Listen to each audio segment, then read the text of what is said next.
O Freud falou um pouco antes, tu complementou assim, né, Lucas? Eu brinco que não me adianta a gente entender sobre inteligência artificial se a gente não entende sobre inteligência humana, né?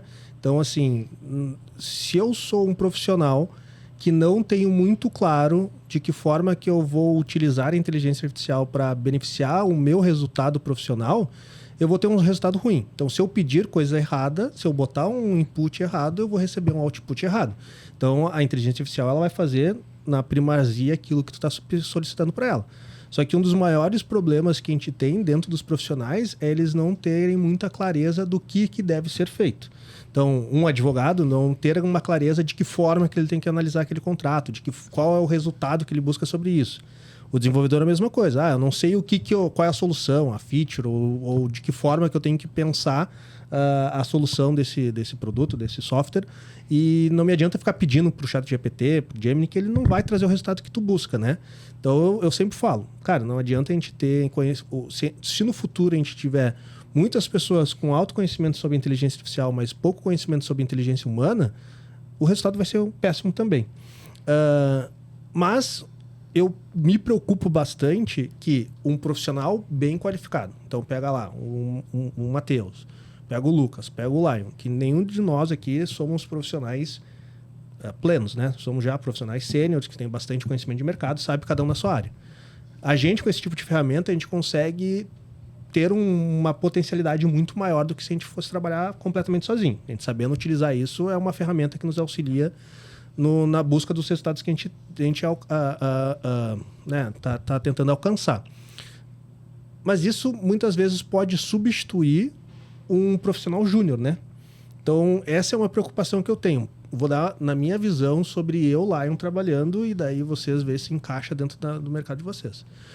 Por exemplo, parte do que um advogado júnior faz muitas vezes é... faz uma análise aqui sobre esse contrato e me traz um resumo sobre ele para eu mandar para um cliente. Coisa super simples, né? Lê um contrato, resume ele e manda para um cliente. Geralmente, quem faz isso não é advogado sênior. Ele manda para um estagiário, manda para um advogado júnior, ele lê o contrato, porque isso é um trabalho completamente manual. É leitura, né? Ordem e comando. Leio, né? e resolvo o problema, né? Faço o resumo. O GPT faz isso de uma forma, na minha área, muito valiosa e com uma curiosidade gigantesca. Analisa um documento e compara essa versão do documento com uma outra versão do documento e verifica se teve algum tipo de alteração. Mas no Word eu consigo fazer isso pela função de comparar. Mas muitas vezes o advogado do outro lado desliga a função de alterar para botar uma alteração ali que tu acha que tu não precisa... quero meio que dar uma tenteada. E tu joga no GPT e fala assim, compara linha a linha e me fala tudo que alterou. Ele faz isso de uma forma exemplar. Quem faria isso num escritório de advocacia? Um advogado júnior ou um estagiário. Me lê esse contrato e desenha uma apresentação ou cria um fluxograma de forma exemplificativa para eu mandar para o meu cliente para ele entender como funciona isso de forma visual. Quem faria isso? Um profissional júnior ou um estagiário, e o GPT faz isso de uma forma muito primorosa hoje. A minha preocupação é que hoje o GPT ele é um excelente profissional júnior na minha área, por exemplo, só que se ele for um excelente profissional júnior, ele vai acabar tomando o espaço dos profissionais júniores e eles não vão ter experiências para se tornar profissionais sêniores. Então eu vejo que para mim um perigo que pode acontecer é que num curto espaço de tempo a gente possa ter um gap muito grande mesmo. Porque eu, profissional sênior, eu tenho um custo que a gente chama de custo de agência, né? O que é o custo de agência? Quanto tempo que eu demoro para treinar um profissional júnior? Quanto tempo ele me demora para eu conseguir treinar ele até que ele consiga me dar um resultado mínimo esperado do que eu tenho sobre aquela função?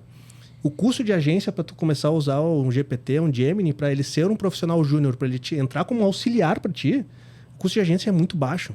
Eu estava falando, a gente fez aqui dentro do escritório, a gente criou um GPT focado em análise de contratos de M&A. Cara, eu demorei, sem brincadeira, acho que eu demorei 6 horas para fazer isso, né? Para ele começar a me dar respostas meio complexas, assim. Tipo, e tu não tem medo que ele vai pedir demissão no outro dia. Exatamente. E para me dar respostas complexas, tipo assim, conceitos, tipo assim, eu preciso criar uma cláusula de earn-out onde o benefício econômico para ativar os gatilhos de earn-out não seja baseado em uma métrica ou índice financeiro que seja baseado em passivos, mas sim em ativos, tá aqui o balanço da empresa, gera uma cláusula exemplo para mim. Ocorreu um erro, tente novamente. Isso aconteceu pra caralho. Aconteceu pra caralho. Mas, se eu trago isso pra galera, primeiro eu tenho que explicar o que é earnout. Eu tenho que explicar como funciona um DRE, né? Sabe ler um DRE, eu tenho que explicar pro cara como funciona um DRE. Depois disso, tem que identificar para ele o que são índices econômicos, então eu tenho que explicar o que é EBITDA, por que o EBITDA não caberia, o que é um RR, o que é um MRR. Teria que explicar tudo isso para um profissional júnior, né? Para ele conseguir fazer esse mesmo... eu dar esse mesmo input e ele me gerar um output. Sim. No GPT eu fiz isso em 5 horas, que eu treinei ele bem, com documentos que eu já criei. Hoje, talvez seja o auxiliar que eu mais uso dentro do escritório. Mas aí eu te faço uma pergunta, cara, que é tipo assim... quanto que custa um estagiário? Porque... Muito mais caro do que um GPT. Eu não sei, cara. Eu acho que não. Sabe por quê? Porque se tu vê o preço da GPU... Não, mas pra mim, né? Pra mim custa $20. Agora, porque a Microsoft tá injetando capital. Eu tenho pensado sobre isso também. Tipo assim, cara, todo mundo fala assim, a gente vai estar desempregado no futuro. Daí eu penso, depende. Tipo, talvez a gente não esteja desempregado. Porque eu acho que uma cesta básica vai ser mais barato do que uma GPU. Uhum. É só tu ver o custo, por exemplo, hoje, se tu vai alugar uma GPU na nuvem de, sei lá, 80 GB, vai te custar, sei lá, R$50 por hora para fazer o aluguel. Então, digamos que trabalhe 8 horas por dia, a gente tá falando de R$400 por dia. Então, a gente tá falando do quê? Tipo, R$8.000 por mês se fazer 40 horas semanais. Para uma GPU de 80 GB. Sim, mas tu entende que o tempo, se a gente falar em tempo, né? Um estagiário, ele precisaria, para fazer essa resposta que eu tô te dando, ele precisaria pelo menos um mês. É. Entendeu? Ok. A gente não vai rodar... ok, exato, entendi. eu não vou ficar rodando um mês a GPU para chegar nessa resposta. Ele roda ali... Cara, só para tu ter ideia, eu tô fazendo essas perguntas complexas, que daí o GPT 4.0 ele tem limite de inputs que tu pode colocar, acho que, sei lá, 40 perguntas a cada 3 horas, uma coisa assim. E só teve um dia que eu estourei. Mas eles estão assumindo muito prejuízo, cara.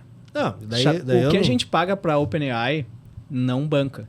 Sim. Não banca nossos nem as perguntas que eles limitam pelo dia. E aí, eles falam que vai ser free pra sempre, né? Pelo menos uma porta de entrada, né?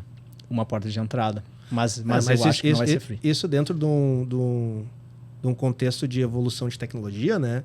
Hoje é caro ter GPU, por quê? Porque os caras estão usando GPU que nem foram pensadas para inteligência artificial, né? As GPUs que hoje são utilizadas para inteligência artificial são GPUs pensadas em processamento de contas matemáticas.